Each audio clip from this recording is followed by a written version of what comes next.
요사이 신문을 보니까 부동산 투기가 사회적으로 큰 문제가 되고 있습니다. 신도시 개발이 투기 열풍을 몰고 옵니다. 일부 계층이 내부 정보를 활용해서 땅을 샀다, 그렇게 보도가 되고, 그리고 그 개발 정보에서 제외된 사람들은 분노하고 있는 것이 지금 오늘 우리의 현실입니다.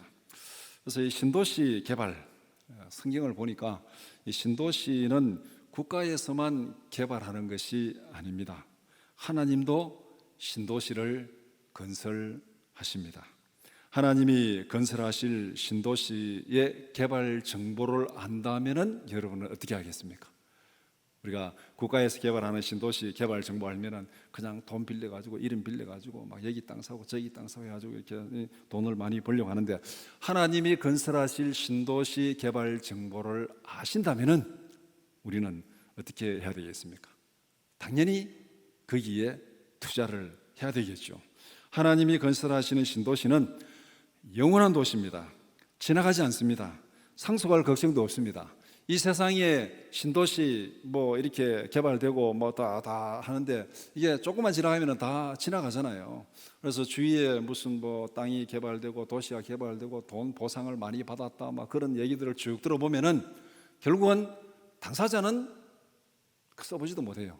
다 아들 손자에게 상속으로 물려주고 가는 거예요. 농사 짓다가 땅이 개발되니까 이제 뭐 나이 들어가지고 이제 별로 없는데 돈 받으니까 그냥 그 자식들 손자들에게 물려주고 떠나가는 것이 이 세상에 지나가는 그 땅의 투기의 모습입니다. 그런데 하나님께서 건설하시는 신도시는 지나가지도 않고 상속할 걱정도 없고 영원히 거주하면서 영원히 누리는 도시입니다.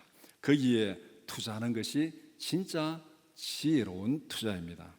오늘 요한계시록 21장 1절에서 7절을 읽었습니다. 하나님께서 건설하실 신도시의 청사진입니다. 하나님의 건설 계획을 우리가 자세히 살펴서 여기에 투자하는 지혜로운 투자자들이 되기를 축복합니다. 요한계시록 21장 1절에서 7절을 두 부분으로 나누어서 함께 살펴보고자 합니다. 첫 번째는 사도 요한이 본 환상 1절에서 2절, 두 번째는 사도 요한이 들은 음성 3절에서 7절. 본문을 보면은 요한이 환상을 보고 자기가 보고 이해를 했고 그 다음에 보고 다 이해를 하지 못하잖아요. 보여준 분이 이게 무슨 의미냐 가르쳐주는, 음성으로 들려주는, 해석해주는, 그것이 이제 3절에서 7절까지. 1절 2절은 요한이 보았고 그 다음에 3절에서 7절은 요한이 그 본 것을 설명해 주는 것을 듣고 있는, 그것이 오늘 본문의 장면입니다. 첫 번째, 사도 요한이 본 환상입니다. 사도 요한이 본 새하늘과 새 땅에는 무엇이 없었습니까? 하나님께서 요한에게 신도시 청사진을 보여주었습니다. 하나님은 신도시를 건설할 입지를 보여주신 거예요. 우리가 어떤 도시를 건설하려면 지도를 놓고 보든지 아니면 산에 올라가서 그 지역을 이렇게 보든지 그 도시가 들어설 입지를 보게 됩니다. 하나님께서 요한에게 새하늘과 새 땅을 보여주셨습니다. 하나님이 건설하실 신도시가 들어올 그 입지, 새하늘과 새 땅을 보여주셨습니다. 요한이 본 새하늘과 새 땅에는 없는 것이 있었습니다. 첫 번째는 처음 하늘과 처음 땅은 없어졌다. 처음 하늘과 처음 땅은 없어졌다. 이 처음 하늘, 처음 땅은 결국은 우리가 지금 살고 있는 이 세상입니다. 이 세상. 사람들이 열심히 투기하는 이 땅은 거기에서는 없어졌습니다. 이게 중요한 거예요. 우리가 여기에서 열심히 투기하는데, 투기하고 투자하고 뭐 돈 없으면 할 수 없고 투기하고 투자하는데 이 땅은 하나님이 건설하실 신도시에는 없습니다. 우리가 아무리 많이 투자하고 땅을 아무리 많이 사놓고 뭐 돈을 뭐 수천억 투자해도 하나님이 건설할 신도시 보니까 없습니다. 왜 이 땅은 하나님의 신도시 계획에서는 없어졌습니까? 이 세상은 죄와 죽음으로 오염된 세상입니다. 죄와 죽음으로 오염된 땅은 하나님의 신도시 계획 안에 들어갈 수가 없습니다. 이게 핵심이에요.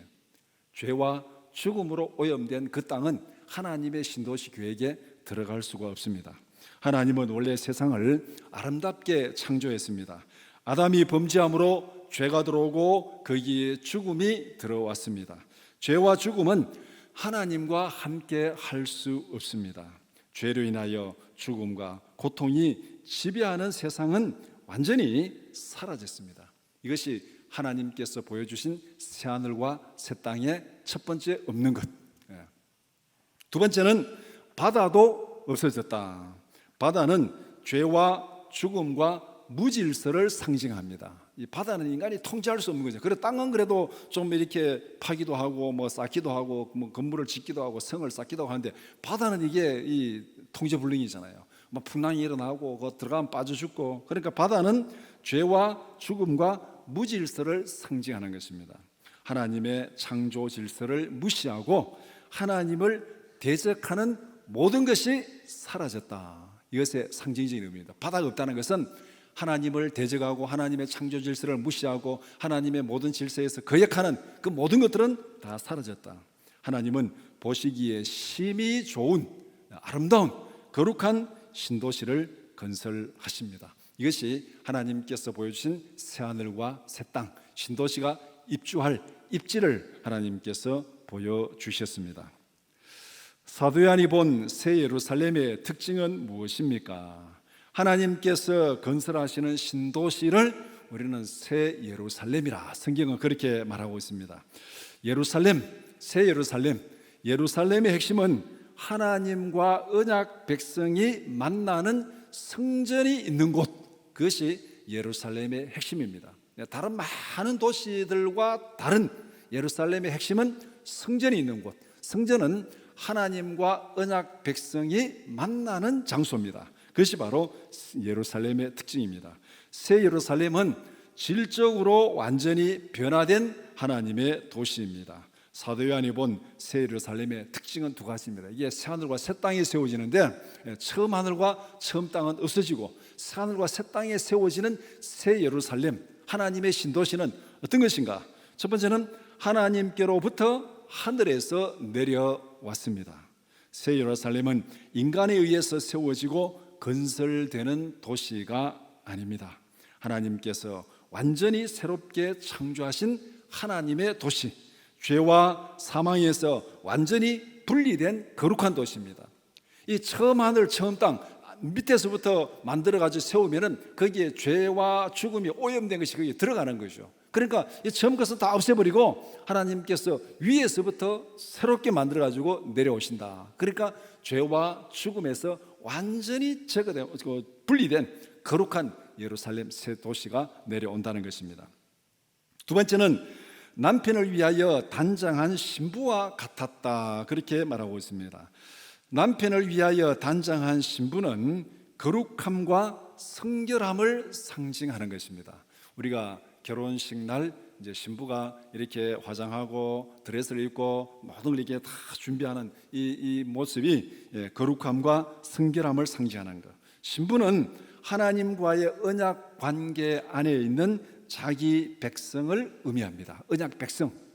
하나님이 신랑, 그 언약 백성이 신부와 같이 그렇게 거룩함과 성결함으로 단장해서 그렇게 나가는 것과 같다. 하나님과 언약 백성이 언약적 관계를 완전히 회복한다는 것입니다. 결혼의 상징을 들은 것은 둘이 하나가 된다는 것이죠. 결혼으로 둘이 하나가 된다는 것. 그래서 여기서 하나님과 언약 백성이 거룩함에서, 죄와 죽음에서 완전히 분리되어서 거룩함에서 하나가 되는 그것을 말씀하고 있습니다. 하나님과 인간과의 관계가 언제 깨어졌습니까? 에덴 동산에서 깨어졌습니다. 에덴 동산에서 아담이 범죄함으로 인해서 하나님과 인간과의 관계가 깨어졌습니다. 에덴에서 깨어진 관계가 새 예루살렘에서 온전하게 완전히 회복된다고 말씀하고 있습니다. 이렇게 보면은 새 예루살렘은 하나님과 언약 백성이 하나가 된 거룩한 도시다. 하나님과 언약 백성이 하나가 된 거룩한 도시, 죄와 모든 죽음에서 완전히 구별된 거룩해진 그 도시가 바로 새 예루살렘, 하나님이 건설하실 신도시라 그렇게 말씀하고 있습니다. 이것이 사도 요한이 본 환상입니다. 두 번째, 사도 요한이 들은 음성, 그 본 환상에 대해서 하나님께서 어떻게 설명하시는지 그것을 말씀하고 있습니다. 새 예루살렘이 하늘에서 내려온 것은 어떤 의미가 있다고 말씀합니까? 하나님께서 언약 백성들 가운데로 오셨다는 것입니다. 하나님께서 언약 백성들 가운데로 오셨다. 하나님의 장막이 사람들과 함께 있습니다. 성경은 이것을 임마누엘이라 그렇게 얘기합니다. 하나님이 우리 가운데 계시다. 하나님이 우리 가운데 계십니다. 예수님께서 이 땅에 오심은 하나님의 오심이라고 성경은 말씀합니다. 요한복음 1장 14절 말씀 우리 한번 같이 보겠습니다. 요한복음 1장 14절, 말씀의 육신이 되어 우리 가운데 거하시매 우리가 그의 영광을 보니 아버지의 독생자의 영광이요 은혜와 진리가 충만하더라. 말씀이 육신이 되어 우리 가운데 거하셨다. 하나님이 우리 가운데 거하신 것입니다. 새 예루살렘이 하늘에서 내려왔다는 것은 하나님께서 거처를 언약 백성들 가운데로 옮기셨다는 겁니다. 예수님이 이 땅에 오신 것은 그냥 예수님이 오셨습니다. 그런데 새 예루살렘이 하늘에서 내려왔다는 것은 하나님이 오셨을 뿐만 아니라 하나님의 거처, 쉽게 말하면 우리가 시각적으로 말하면 하나님의 궁전, 하나님의 도성 자체를 언약 백성들 가운데로 옮기신 것입니다. 하나님께서 완전히 그들과 함께 계십니다. 우리가 어떤 사람을 방문하는 것, 내가 그들과 함께 있는 것이죠. 그렇지만은 내가 집을 다 이사가 가지고 거기에 같이 사는 것하고 그거는 다른 거죠. 방문해서 며칠 같이 있는 것하고 아예 이사를 다 가가지고 거기에 같이 사는 것하고 이거는 다른 것입니다. 예수님이 이 땅에 오신 것은 하나님께서 우리 가운데 방문하셨다, 그렇게 예를 든다면은 새 예루살렘이 내려온 것은 하나님께서 완전히 거처를 언약 백성들 가운데로 옮겨오신 것, 그것을 말씀하고 있습니다. 하나님께서 완전히 그들과 함께 계십니다. 이런 의미에서 임마누엘의 완전한 실현입니다. 하나님이 우리 가운데 계신다. 이게 완전한 실현인데, 이거 다른 말로 말하면 하나님이 우리 가운데 계시는 것이 아니고 우리가 하나님 안에 거하는, 그 둘이 완전히 하나가 된 그런 모습을 말씀하고 있습니다. 그래서 하나님과 언약 백성의 주거 공간이 하나가 되었습니다. 새 예루살렘은 언약 백성이 하나님과 함께 생활하는 곳, 하나님과 주거 공간이 완전히 하나가 된 그곳이 바로 새 예루살렘이다, 그렇게 말씀합니다. 지금 우리가 이 땅에서 이런 몸으로 우리는 하나님과 같이 살 수 없습니다. 왜냐하면 우리가 하나님을 보는 순간에는 죽습니다. 성경에 보면 하나님의 그 거룩하심에 만나는 순간에 이 육체를 가진 인간은 죽습니다. 새 예루살렘에서 하나님과 함께 생활하기 위해서는 새 예루살렘도 변화된 신도시지만은 우리도 변화된 모습으로 거기에 들어간다는 거예요. 그래서 이 새 예루살렘은 하나님과 언약 백성이 함께 거주하는 동일한 거주 공간이 새 예루살렘이다, 그렇게 말씀합니다. 새 하늘과 새 땅이 임할 때 성도들에게는 어떤 변화가 일어납니까? 하나님과 죄는 공존할 수 없습니다. 빛과 어둠이 공존할 수 없는 것과 마찬가지입니다. 아침에 태양이 솟아오르면은 어두움은 다 물러갑니다. 하나님이 임하시면은 죄는 다 사라집니다. 창세기부터 요한계시록까지 죄와 하나님은 공존할 수가 없습니다. 죄가 사라지면은 어떤 현상이 나타납니까? 죄가 몰고 왔던 모든 부작용도 다 사라집니다. 죄가 사라지면은 죄가 몰고 왔던 모든 부작용도 같이 사라지는 거예요. 죄가 들어옴으로써 인간에게 고통이 들어왔습니다. 죄가 들어옴으로써 인간에게 죽음이 들어왔습니다. 죄가 사라지면은 모든 고통과 죽음이 사라집니다. 하나님이 오시니까 죄의 부작용이 다 사라졌다고 그렇게 말씀합니다. 4절에 보면은 눈물이 사라지고 사망이 없고 애통하는 것이나 곡하는 것이나 아픈 것이 다시 있지 아니하리라. 새 하늘과 새 땅, 새 예루살렘, 그것이 변화되면은 그 변화된 도시에 우리가 변화되지 않으면 거기에 들어갈 수 없습니다. 우리도 부활의 영광스러운 새로운 몸으로 딱 변화돼 가지고 우리에게서 없어진 것, 눈물이 없어지고, 눈물은 여러 가지 아픔, 슬픔, 고통 다 얘기하고 있는 거죠. 사망이 없고 애통하는 것이 없고 곡하는 것이 없고 아픈 것이 다시 있지 아니하리라. 참 아픈 것이 이게 참 괴로운 것이요. 나이가 뭐 젊으나 나이가 들었으나 아픈 것만큼 힘든 것이 없습니다. 아픈 것만큼 힘든 것. 어떤 분 그런 얘기 하시더라고요. 나 죽는 거는 겁나지 않는데 제발 좀 안 아팠으면 좋겠다. 무슨 말인지 이해가 되죠? 죽는 거는 겁나지 않는데 좀 안 아팠으면 좋겠다. 정말 우리의 모든 사람들의 소망입니다. 죽더라도 좀 안 아프고 편안하게 죽으면 얼마나 좋겠습니까? 젊은 사람도 아픈 거는 고통스럽고, 나이 들어도 아픈 거는 고통스러운 거예요. 좀 안 아팠으면 좋겠다. 그것이 우리 모두의 소망입니다. 그런데 여기서 바로 아픈 것이 다시 있지 아니하리라. 하나님이 이루실 신도시를 이사야 선지자는 이렇게 예언했습니다. 이사야 65장 19절 말씀 같이 보겠습니다. 내가 예루살렘을 즐거워하며 나의 백성을 기뻐하리니 우는 소리와 부르짖는 소리가 그 가운데서 다시는 들리지 아니할 것이며, 우는 소리와 부르짖는 소리가 그 가운데서 다시는 들리지 아니할 것이며, 하나님께서 나의 백성을 즐거워하고 기뻐하고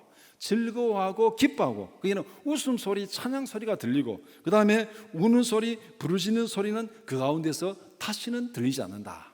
이게 얼마나 행복한 모습입니까? 얼마나 행복한 가정, 얼마나 행복한 도시입니까? 하나님께서 바로 이렇게 만드신다고 말씀합니다.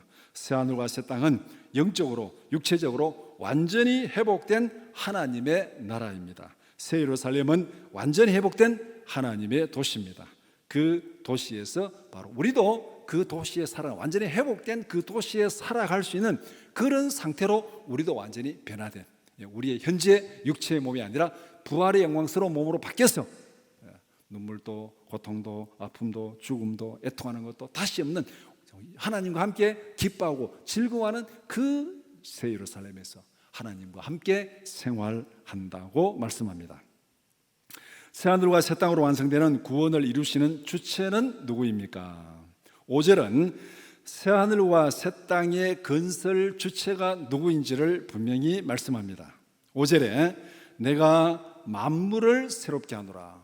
내가 만물을 새롭게 하노라. 이 만물 안에는 다 포함되는 거예요. 새하늘, 새 땅, 우리 모든 게 다 포함되는 거예요. 만물을 새롭게 하노라.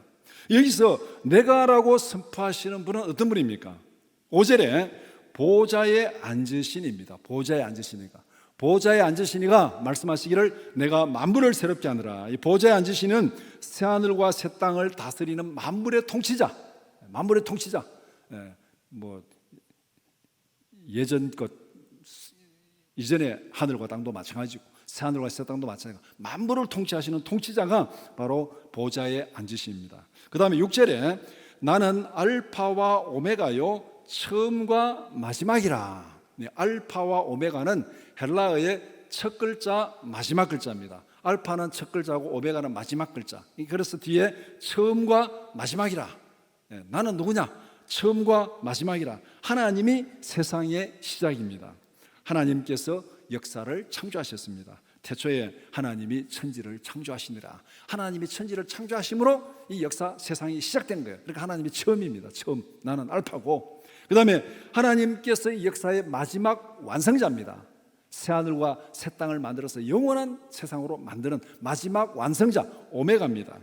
하나님은 만물을 새롭게 하시는 구원의 완성자입니다. 세상은 죄와 죽음으로 오염되었고 허물어졌습니다. 이걸 어떻게 고쳐서 사용할 정도는 아닙니다. 이게 완전 리모델링 해가지고 어떻게 좀 쓸 수 있을까? 그 정도가 아닙니다. 그보다 더 오염되고 퇴락하고 허물어지기 때문에 이거는 완전히 철거하고 새로 지어야 될 정도로 이 옛 세상, 옛 하늘, 옛 땅은 그만큼 이렇게 오염되고 무너졌다는 겁니다. 그래서 하나님께서 만물을 새롭게 하신다.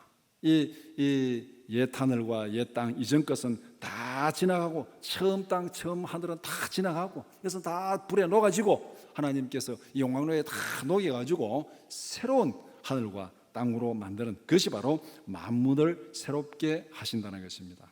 하나님께서 타락한 세상을 완전히 새롭게 창조하십니다. 죄로부터 완전한 구원은 하나님의 능력으로 되는 것입니다. 우리가 어떻게 막 노력해가지고 영광스러운 상태에 들어갈 수 없습니다. 하나님의 은혜로 구원받는 거예요. 우리가 예수 믿고 구원받는 것도 하나님의 은혜로 되는 것이고, 우리가 영광스러운 상태에 들어가는 것도 하나님의 능력으로, 하나님의 은혜로 되는 거예요. 하나님께서 우리의 몸을 거룩한 부활의 신령한 몸으로 바꾸어 줄 때 우리가 새 하늘과 새 땅, 새 예루살렘에 들어가서 살 수 있는 겁니다. 이것은 우리의 능력으로 되지 않아요. 아무리 건강관리하고 아무리 다이어트하고 어떻게 운동하고 먹는 거 잘 먹고 해가지고 그렇다고 해가지고 우리의 몸이 거룩한 몸으로 바뀌지 않습니다. 우리가 예수를 믿고 구원받는 것도 하나님의 은혜로 거듭난 것이고, 또 영광스러운 몸으로 바뀌어서 새하늘과 새 땅에서 영원한 영광에 참여하는 것도 하나님의 은혜로 되는 것입니다. 내가 만물을 새롭게 하노라. 그렇다면 우리는 전적으로 하나님에게 붙어 있어야 됩니다. 하나님에 붙어 있어요. 하나님과 분리되면은 이 모든 것을 다 채워야 되는 거예요. 하나님께서 모든 걸 다 새롭게 하기 때문에 우리는 전적으로 하나님께 붙어 있어야 되는 것. 그래서 이 새하늘과 새 땅으로 완성되는 구원을 이루는 주체는 하나님입니다. 내가 하는 것 아니에요. 하나님을 떠나서 그 어떤 방법으로도 여기에 들어갈 수 없습니다. 하나님이 하시는 것이기 때문에 철저하게 우리는 하나님의 인도함을 따라서 하나님과 동행해야 됩니다. 구원의 날에 이기는 자들은 어떤 자격으로 무엇을 상속으로 받습니까? 이기는 자들은 영원한 생명을 상속으로 받습니다. 새하늘과 새 땅에 들어가면은 우리가 어떻게 되는가? 6절에 내가 생명수 샘물을 목마른 자에게 값없이 주리니, 생명수 샘물을 목마른 자에게 값없이 주리니, 이것이 새하늘과 새 땅에서 우리가 받는 제일 중요한 상속입니다. 생명수 샘물을 먹는다는 것은 어떤 의미가 있는가? 이거 돈 받고 준다면 돈이 없으면 못 사잖아요. 값없이 준다. 값없이 준다. 그래서 예수님께서 이 샘물, 영원한 샘물에 대해서 요한복음에서 이렇게 말씀합니다. 요한복음 4장 13절에서 14절 말씀 같이 보겠습니다. 예수께서 대답하여 이르시되 이 물을 마시는 자마다 다시 목마르려니와 내가 주는 물을 마시는 자는 영원히 목마르지 아니하리니 내가 주는 물은 그 속에서 영생하도록 솟아나는 샘물이 되리라. 생명 샘물을 마시는 자는 영원한 생명을 누리게 된다는 것입니다. 그래서 성경에 이 생명과 관계되는 것, 이 생명과 그 다음에 생명 샘물, 이 둘이 이제 이게 죄를 지어 가지고 인간이 여기서부터 분리되는 그 모습을 성경에서 쭉 설명하고 있는데, 새 하늘과 새 땅에 들어가면은 하나님께서 생명수 샘물을 목마른 자들에게 값없이 주리라. 이기는 자는 하나님으로부터 영원한 생명을 상속으로 받는다는 말씀입니다. 하나님께서 우리에게 이 새하늘과 새 땅에 들어오는 자들에게 상속을 주는데 무엇을 주냐? 영원한 생명을 주는 거예요. 영원한 생명. 앞에서 아프지도 않고 이렇게 이 눈물도 없고 고통도 없고 죽음도 없고 그 모든 것을 누리기 위해서는 영원한 생명이 필요한 것이죠. 영원한 생명. 그것이 하나님께서 우리에게 주시는 상속입니다. 어떤 자격으로 영원한 생명을 상속으로 받습니까? 7절에 보면은 나는 그의 하나님이 되고 그는 내 아들이 되리라. 그는 내 아들이 되리라. 하나님의 아들로서 영원한 생명을 상속으로 받습니다. 그러니까 이거는 상속으로 받는 거는 그저 선물로 받는 거죠. 상속은 돈 주고 받는 거 아니잖아요. 돈 주고 받으면 우리는 그것을 매매하는 거죠. 근데 상속은 돈 주고 받는 거 아니에요. 하나님의 아들로서 만물을 새롭게 하시는 분은 하나님이시고 이 모든 것을 새롭게 하시는 분의 주체는 하나님이시고 그 하나님께서 우리를 하나님의 아들로 삼으셔서 영원한 생명과 영원한 나라를 우리에게 주시는 겁니다. 이것이 하나님께서 만드실 이 새하늘과 새 땅, 새 예루살렘, 신도시의 청사진입니다. 하나님의 아들로서 영원한 생명을 상속으로 받는다. 그러면은 어떻게 하나님의 상속자, 하나님의 아들이 될 수 있는가? 하나님께서 우리를 하나님의 아들 삼아 주시면 돼요. 입양하면 되는 거예요. 그런데 입양하는 데는 절차가 있습니다. 우리가 그 사람의 아들이 아닌데 그 사람의 아들이 되려고 하면 입양 들어가면 돼요. 입양하면 돼요. 입양하면은 그 아들이 되는 겁니다. 그러면은 모든 그 아들의 권세를 가지게 됩니다. 근데 입양에도 절차가 있잖아요. 다 이렇게 세상의 입양에도 절차가 있습니다. 그러면은 하나님의 자녀가 되는 입양 절차가 무엇인가? 이걸 알아야 되는 거죠. 우리가 뭐를 해도 그 절차를 알아야 되잖아요. 뭐 국가에서 뭐 돈을 주는 거 받을 때도 뭐 절차가 있고, 뭐 앞으로 또 이제 이 백신 맞을 때도 또 뭐 이렇게 아주 신청하고 뭐 예약하고 뭐 절차가 있잖아요. 절차 없이 아무 데 가지고 놔주세요 한다고 백신 놔주는 거 아니잖아요. 모든 일에는 다 절차가 있습니다. 그러면은 우리가 하나님의 아들로 입양되면은 하나님의 나라와 영원한 생명을 상속으로 받는데, 그 입양 절차가 무엇인가? 그 절차를 잘 알고 그 절차대로 가면은 우리가 하나님의 자녀가 되는 거예요. 요한복음 1장 12절에서 입양 절차를 이렇게 말씀하고 있습니다. 요한복음 1장 12절 우리 같이 보겠습니다. 영접하는 자 곧 그 이름을 믿는 자들에게는 하나님의 자녀가 되는 권세를 주셨으니, 이것이 하나님의 아들로 입양되는 절차입니다. 영접하는 자 곧 그 이름을 믿는 자들에게는 하나님의 자녀가 되는 권세를 주셨으니, 예수님을 나의 구주로 믿고 받아들이면 우리는 하나님의 자녀로 입양되는 겁니다. 이게 입양 절차예요. 예수를 믿으면 하나님의 상속자의 권리를 가지게 된다는 것입니다. 새하늘과 새 땅은 하나님으로부터 상속받는 것입니다. 내가 어떻게 막 투기해가지고 내가 돈 사가지고 여기 내 거다 해가지고 이렇게 해가지고 내가 가지는 것이 아니고 하나님으로부터 상속받는 것. 영원한 생명과 영원한 영광은 아들로서 상속받는 겁니다. 내가 하나님의 자녀가 되면, 하나님의 아들로 입양되면 새하늘과 새 땅, 영원한 나라, 영원한 도시, 영원한 생명을 내가 하나님께로부터 상속받는 것입니다. 이런 면에서 하나님의 상속자들이 되기를 축복합니다. 하나님께서 신도시 계획을 알려주셨고, 거기에 살아가는 사람들이 누구고, 거기에 살아가기 위해서 어떻게 해야 되는 것이고, 거기서 누린 영광이 뭔지를 우리에게 딱 가르쳐 주셨습니다. 그러면 우리에게 지금 중요한 것은 뭡니까? 하나님의 자녀가 되는 거예요. 하나님의 자녀가 되는 것. 하나님의 자녀가 되면 하나님께서 우리에게 하나님이 건설하시는 그 모든 신도시의 영광을 우리에게 상속으로 주십니다. 이것이 우리의 영원한 소망입니다. 이것이 우리의 마지막 인생의 목표입니다. 내 주인의 즐거움에 참여할지어다, 하나님의 영광에 참여할지어다. 여기에 참여하지 못하면 어떻게 되겠습니까? 영원한 고통이요, 영원한 죽음입니다. 그래서 오늘 7절까지 읽었는데 8절에 가면은 제외된 자들에 대해서 말씀하고 있습니다. 여기서 제외되면 안 돼요. 그래서 우리는 하나님의 자녀로서 하나님의 상속자가 되어야 됩니다. 말씀을 정리해 봅시다. 신도시 개발 정보를 알고 있습니까? 정보는 알고 있지만은 살 돈이 있습니까? 땅을 살 돈. 우리에게는 정보도 없고 돈도 없는 것이 문제입니다. 하나님은 우리에게 영원한 신도시 개발 정보를 알려주셨습니다. 뭐 신도시 개발 투기하니까요, 대구도 지금 문제가 된다고 뭐 여러 내거리에 거기에 개발 정보를 알고 누가 샀다는 둥 이런 신문 보도도 나눈 것을 봤는데, 그런 신문 볼 때마다 우리와 관계없는 얘기죠. 관계없는 얘기인데, 그런데 우리에게 더 중요한 것은 하나님은 우리에게 영원한 신도시 개발 정보를 알려주셨습니다. 영원한 신도시에 투자하는 방법도 가르쳐 주셨습니다. 두 가지 중요한 게 있는데, 첫 번째는 하나님이 건설하시는 신도시는 이 땅에 있는 것이 아닙니다. 이 땅에 있는 것이 아닙니다. 1절에 처음 하늘과 처음 땅은 없어졌다. 처음 하늘과 처음 땅에 투자하는 것은 일시적인 투자입니다. 짧은 시간 안에 다 지나가는 투자입니다. 우리가 거기에 투자해가지고 땅을 많이 가지고 있는데, 그렇다고 우리가 거기에 영원히 삽니까? 청문회 나오는 사람들 종종 그런 얘기해요. 여기 왜 땅 투자했냐고. 살지도 않는데 거기 은퇴하고 나서 전원주택 지어서 살려고. 진짜인지 거짓말인지 모르지만 은퇴하고 전원주택 지어가지고 그거 살면 몇 년이나 살겠습니까? 다 쓸데없는 일이죠. 이 세상의 투자는 짧은 시간 안에 다 지나가는 것이에요. 누가복음 12장 19절에서 21절 말씀 같이 보겠습니다.